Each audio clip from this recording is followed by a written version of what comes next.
Hello everyone, welcome back to our channel WebToTech. In today's video, we are going to see how you can remove grid from your iPhone camera.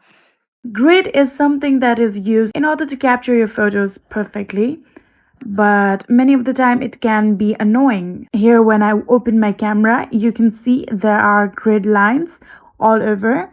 It is kind of annoying to me, so in order to remove it, what I'm going to do is go back first of all. And then what I'm gonna do is go to your settings. After going to your settings, now tap on the camera option that you can see when you scroll down.